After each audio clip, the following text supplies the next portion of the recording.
Good afternoon, my fellow gardeners. This is South Carolina TransPlant, also known as Martin, coming to you live from Zone 8A, the Piedmont of South Carolina. It is a beautiful early June day here in the Piedmont of South Carolina. And I have just recently, believe it or not, in all my years, discovered how important it is to routinely fertilize. For example, years ago, I would buy a potted plant or I'd buy a hanging basket with full expectations that the hanging basket or pot would only last, I don't know, 8 to 12 weeks, petering out near the end. And that's really because I didn't understand or appreciate the importance of fertilizing until we moved down here. So I'm going to pay homage to Jenny at Creekside Nursery. They have a lot of informative videos on the importance of fertilizing and really good gardening tips and hints and different techniques that we can all utilize as gardeners. So thank you, Creekside Nursery, Jenny and Jerry. I really appreciate you. This time of the year, when it's consistently above 80 degrees, I fertilize weekly.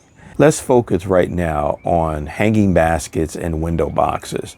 We have a full sun garden. Our house faces due south, so the majority of our property stays in the hot blazing sun all summer long. So focusing on the hanging baskets and window boxes, since they're out in full sun and the sun will potentially dry them out faster, I routinely fertilize those plants once a week.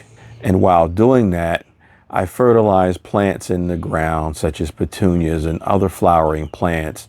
One other thing Jenny talks about in her videos, and one slogan that she always uses, is that food equals flowers.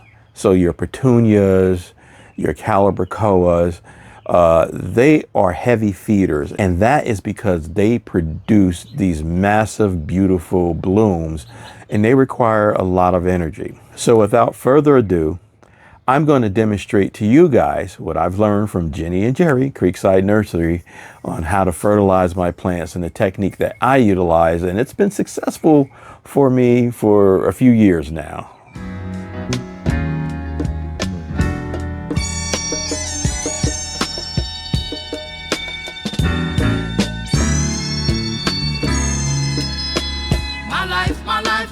My life in the sunshine.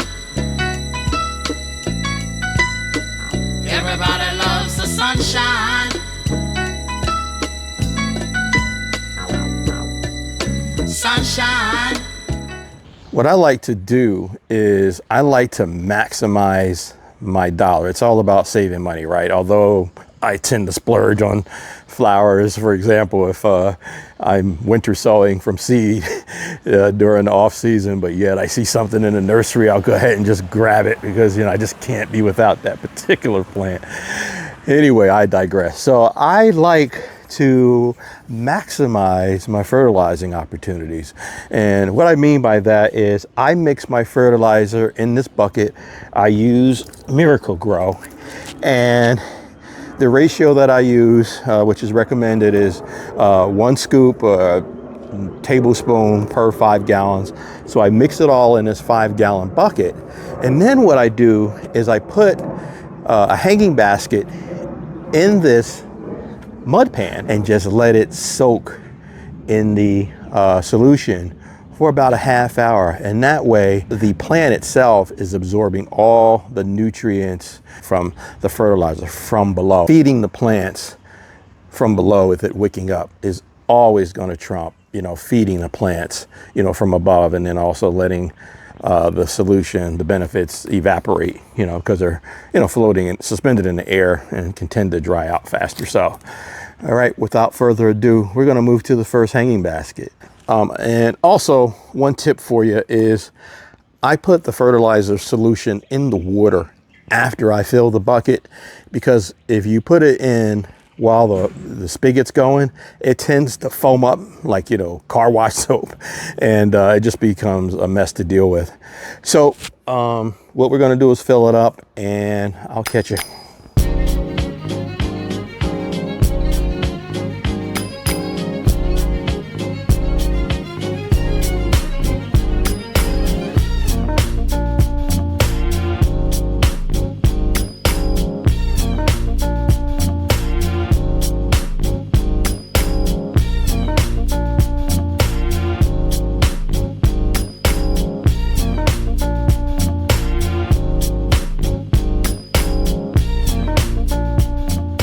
Now that I have the solution set up, I'm going to detach one of the hanging baskets.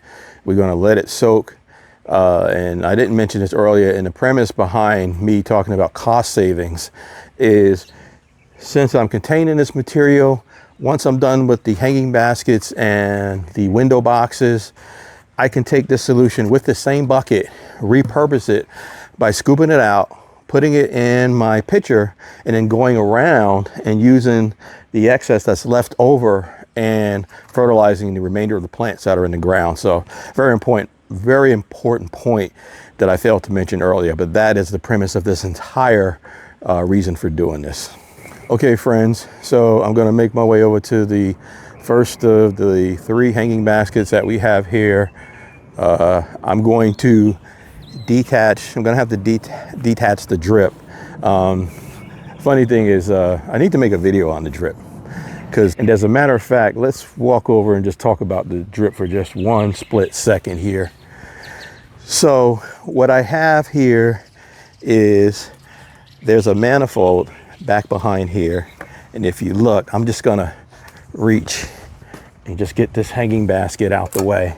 So if you see, there's a brass manifold here, and these are 3 wireless drip timers that supply water to different, we'll call these zones. One's the hanging baskets, one's the window boxes, one's the hanging basket and window boxes, the others in the main garden in the ground, and then the third one actually points towards the side berm along the side of the house. And I actually have a video of me installing the side berm.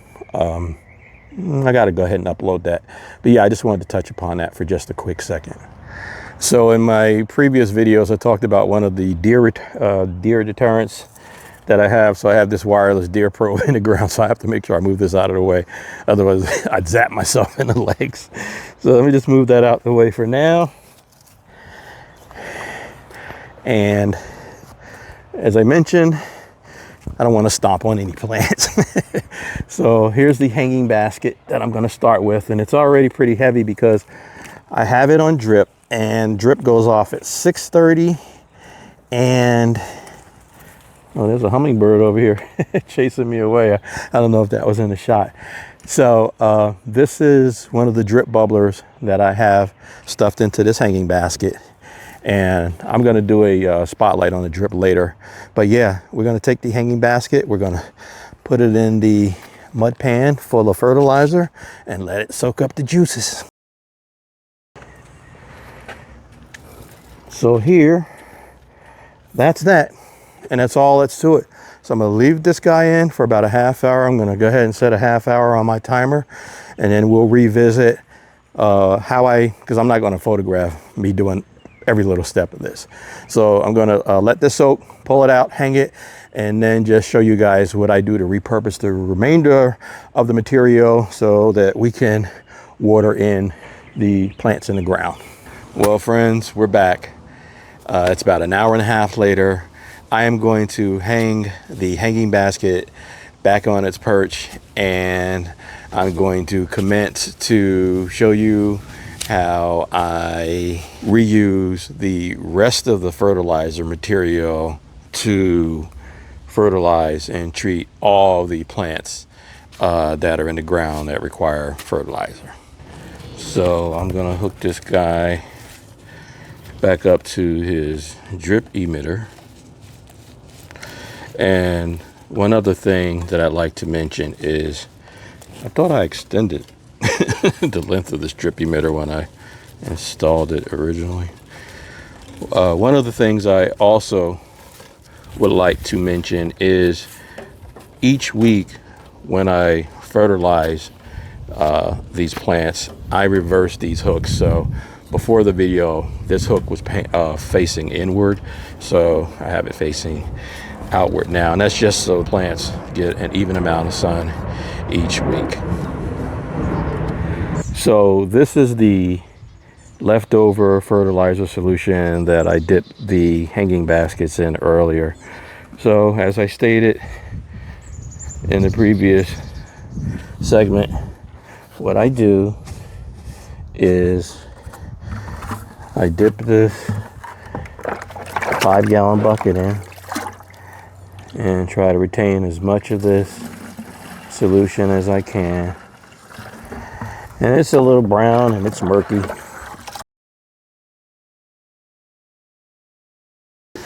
And then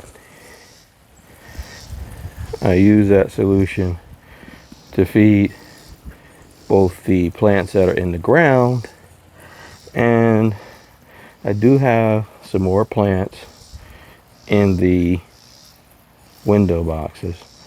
So just give them a nice little drink, about a quart.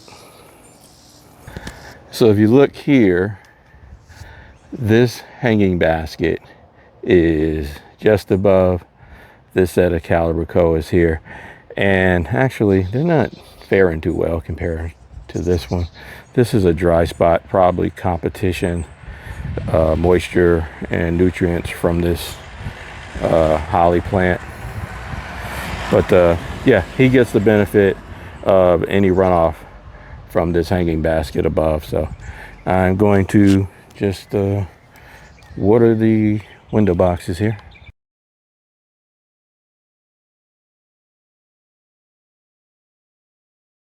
So yeah, friends, that's it. I'm not gonna bore you with watching me water all the plants that remain in the ground. And just to let you know, sometimes I do have to add material like I do now, but the reason I do this with the tub and everything is just so I take advantage of using every ounce of every ounce of fertilizer I can before I go ahead and commence to make more and just get more bang for my buck. So until next time, friends, this is South Carolina Transplant. Oh, also, I always forget to mention this. Please like, share, and subscribe, and please comment with what works for you and if this video helped you in any way with any of your, gardening. Thanks again. This is South Carolina Transplant, also known as Barton, coming to you live from Zone 8A, the Piedmont of South Carolina. Till next time, friends.